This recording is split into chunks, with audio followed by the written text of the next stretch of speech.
नमस्कार, आप देख रहे हैं न्यूज नेशन। मैं हूं अनुराग दीक्षित। बुलेटिन की शुरुआत इस वक्त की बड़ी खबर के साथ। 2022 के चुनावों के लिए बीजेपी ने अपनी रणनीति में बड़ा बदलाव किया है। 2022 का चुनाव सीएम चेहरे के साथ ही लड़ेगी भारतीय जनता पार्टी। उत्तर प्रदेश में योगी आदित्यनाथ के चेहरे पर भारतीय जनता पार्टी विधानसभा का चुनाव लड़ेगी। इस वक्त की बड़ी खबर हम आपको बता रहे हैं। उत्तर प्रदेश के विधानसभा चुनाव से जुड़ी इस वक्त की बड़ी खबर। भारतीय जनता पार्टी ने ऐलान किया है कि उत्तर प्रदेश में योगी आदित्यनाथ चेहरा होंगे। चुनाव से पहले उत्तराखंड में पुष्कर धामी, मणिपुर में वीरेंद्र सिंह होंगे सीएम का चेहरा। वहीं दूसरी तरफ पंजाब में दलित चेहरे के साथ चुनाव लड़ा जाएगा। इस वक्त की बड़ी खबर, उत्तर प्रदेश के साथ साथ देश के तमाम राज्य जहां पर विधानसभा के चुनाव होने हैं, उसको लेकर भारतीय जनता पार्टी की तरफ से बड़ा फैसला लिया गया है। यूपी में योगी के चेहरे के साथ चुनाव लड़ा जाएगा। गोवा में प्रमोद सावंत पार्टी का चेहरा होंगे। उत्तराखंड में पुष्कर धामी के नाम पर चुनाव लड़ा जाएगा। अमूमन ऐसा बाकी राज्यों में नहीं देखा गया है। जब भारतीय जनता पार्टी ने अपने मुख्यमंत्री पद के चेहरे को पहले से ही जनता के बीच में रखा हो। 2017 में भी इस तरीके की स्थितियां नहीं थी, लेकिन अब बड़ा ऐलान भारतीय जनता पार्टी की तरफ से किया गया है। जहां गोवा, उत्तराखंड के साथ साथ उत्तर प्रदेश को लेकर बड़ा ऐलान। योगी आदित्यनाथ के चेहरे के साथ विधानसभा का चुनाव लड़ेगी भारतीय जनता पार्टी। हमारे सहयोगी विकास चंद्रा हमारे साथ जुड़ चुके हैं। इस वक्त की बड़ी खबर।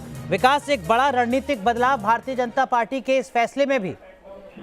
जी बिल्कुल सही कहा आपने, एक बड़ा रणनीतिक बदलाव है, क्योंकि पश्चिम बंगाल विधानसभा चुनाव खत्म होने के बाद जब बीजेपी के नेताओं ने मंथन किया तो उन लोगों ने ये निष्कर्ष निकाला कि अगर पश्चिम बंगाल में उन्होंने चेहरा साफ करके होते कि मुख्यमंत्री कौन होगा, इसको अगर वो पहले ही बता दिए होते तो शायद राजनीतिक परिस्थिति ऐसी होती। बीजेपी के रणनीतिकारों ने ये माना और शायद यही वजह है कि अब बीजेपी ने अपनी रणनीति बदली है और अब जो भी आगे विधानसभा चुनाव होंगे उसमें नेता को तय करके मुख्यमंत्री कौन होगा, इस चेहरे को सामने रख के बीजेपी चुनाव लड़ने की रणनीति बनाई है। और यही वजह कि आगे अब जो भी विधानसभा चुनाव होंगे, जो जानकारी अभी तक पार्टी की तरफ से मिल रही है, पार्टी सूत्रों का जो बताना है कि चेहरे के साथ ही बीजेपी अब मैदान में उतरेगी ताकि कहीं कोई कंफ्यूजन न रहे और विरोधी पार्टियों को ये मौका न मिले कि आखिर बीजेपी कौन नेता होगा, कौन मुख्यमंत्री होगा, घोषित क्यों नहीं करती है। बार बार जब आरोप लगता है बीजेपी पर, ऐसा आरोप लगाने का मौका न मिले तो कह सकते हैं कि अब तक जो बीजेपी की रणनीति की चल रही थी उसमें बदलाव। और एक और भी बड़ी बात है कि जिस तरह की राजनीति बीजेपी ने महाराष्ट्र में की थी गैर मराठा की और हरियाणा में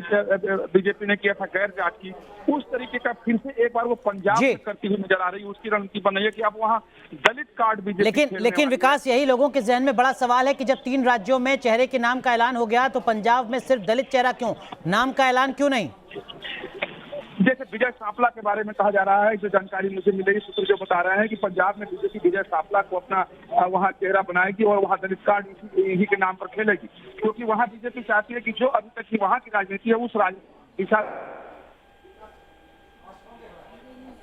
तो इस वक्त की बड़ी खबर हमारे सहयोगी विकास चंद्रा ने ब्रेक की है। लोकसभा के बाद विधानसभा चुनाव को लेकर भारतीय जनता पार्टी की तरफ से बड़ा फैसला किया गया है, जिसमें उत्तर प्रदेश, उत्तराखंड, गोवा के साथ साथ पूर्वोत्तर राज्य के लिए भी भारतीय जनता पार्टी ने चेहरे का ऐलान पहले ही कर दिया है।